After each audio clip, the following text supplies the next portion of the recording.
আজকেও আমার ওর সাথে শারীরিক সম্পর্ক আজকে হয়েছে, বললাম না 1.5 ঘন্টা উপরে হয়ে আমার ছেলে কেবল ছিড়িছে সকালে ছিড়িছে যাওয়ার পরে বাঁচার লোক। একটা মানুষ কতক্ষণ সহ্য করতে পারে? এরকমের দরজা দিও থাকে কিভাবে? যে আমার স্বামীটা নাই ভাই। পুরো কি কেটে পড়ে গেছে নাকি বাদি বুদে আছে? না ও সেকেন্ড। একটি নিষিদ্ধ সম্পর্ক একটি ভুল সিদ্ধান্ত, যে সিদ্ধান্ত বদলে দিতে পারে দুটি পরিবারের ভাগ্য। শুধু পরিবার নয়, সারা জীবনের জন্য নিজের পুরুষত্ব হারাতে হয় এমন ভুল সিদ্ধান্তে। তেমনি এক ভুল সিদ্ধান্ত ফরিদপুরের মধুখালী উপজেলার বাগাট ইউনিয়নের সীতারামপুর গ্রামে। কি অবস্থা করছে, জোর জবস্থায় আমার আমার এগুলো ছিঁড়া ছিল না, কেবল ছিড়িছে সকালে ছিড়িছে যাওয়ার পরে বাঁচার লোক। আমার সাথে কেন সে আমার বাঁচতে হয়, কেন সে আমার সাথে এই কাজটা কেন করলো? সে আমাকে বাজে প্রস্তাব দেয় কিভাবে? আর একটা মেয়ে নিয়ে আমার বলে। চাচি জেসমিন বেগম আর ভাতিজা এনামুল শেখ, যে সম্পর্কের ভিত্তি হওয়ার কথা ছিল পারিবারিক শ্রদ্ধা আর ভালোবাসা, সেটাই রূপ নেয় এক নিষিদ্ধ সম্পর্কে। রাত নামলেই চাচির ঘরে আনাগোনা ভাতিজা এনামুলের। কৌশলে ঘরের ভেতর ঢুকে চাচির উপর ঝাঁপিয়ে পড়ার পর রাতভর চাচিকে ধর্ষণের পর ভোর রাতে লিঙ্গ হারালেন ভাতিজা। আগে পরে না আজকেও আমার ওর সাথে শারীরিক সম্পর্ক আজকে হয়েছে, বললাম না 1.5 ঘন্টা উপরে আমার ধস্তাধস্তি হয়েছে, আমার কাপড় ছিঁড়ে সুইটে আমি নিরুপায় হয়ে লাস্টে। একটা মানুষ কতক্ষণ সহ্য করতে পারে? শারীরিক সম্পর্ক করছে 3-4 বার, তো সময় বড় আমার সাথে এটা করছে।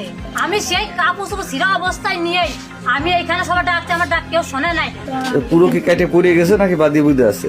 না ও সেকেন্ড পড়ে যায় নাই, মানে কিছুটা কেটে গেছে। চাচি জেসমিন বেগম জানান, ভাতিজা এনামুল দীর্ঘদিন প্রবাসে থাকায় তার সাথে মোবাইল ফোনে মাঝে মাঝেই কথা বলতো। তাদের মাঝে চাচি এবং ভাতিজার ভালো একটি সম্পর্ক ছিল।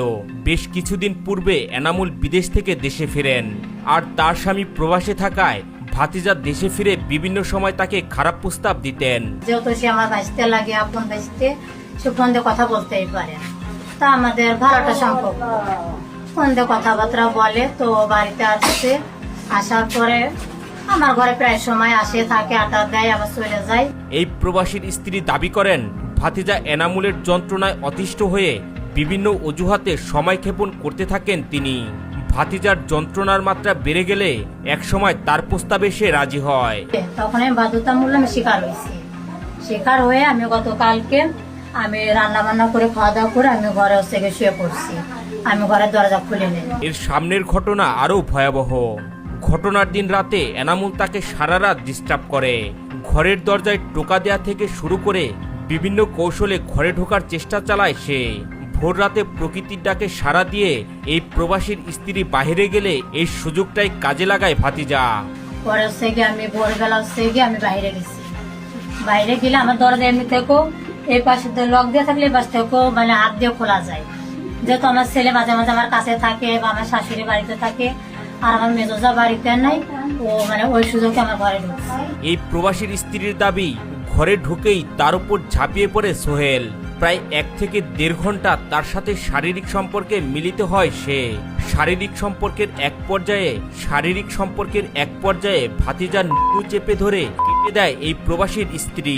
ঢুকেও আমার সাথে শারীরিক সম্পর্ক করছে। 1-1.5 ঘন্টা ভরেও আমার সাথে কাজটা করছে। পরে আমি নিরুপায় হয়ে আমার হাতের কাছে মানে শীতে ছিল, পরে দিয়ে আমি ওইটা চাইপা ধরছি। তবে প্রতিবেশীরা জানান ভিন্ন কথা। তারা বলেন, এই প্রবাসীর স্ত্রী যদি এনামুলকে সায় না দিত তাহলে সে কখনোই তার ঘরে প্রবেশ করতে পারত না। ইচ্ছাকৃতভাবে এই ঘটনা ঘটানো হয়েছে বলে দাবি করেন তারা। ও কথা কয়, সেও কথা কয়, দুইজনের একটা মিল মহব্বত আছে বিদায় তার কাছে তার টান নেতা এই ঘরে আইছি। ঘটনার পরপরই বিষয়টি জানাজানি হলে পরিবারের সদস্যরা আহত অবস্থায় এনামুলকে উদ্ধার করে মধুখালী উপজেলা স্বাস্থ্য কমপ্লেক্সে নিয়ে যায়। আপনি তো নালিশও দিতে পারতেন, এইভাবে একজনের জীবন এইভাবে আমি নালিশটা দিব কার কাছে? এই প্রবাসীর স্ত্রী বলেন, ভাতিজার এসব অপকর্মের কথা বিভিন্ন সময় তাদের আত্মীয় স্বজন এবং পাড়া প্রতিবেশীদের বললেও তারা কোনো ব্যবস্থাই নেয়নি।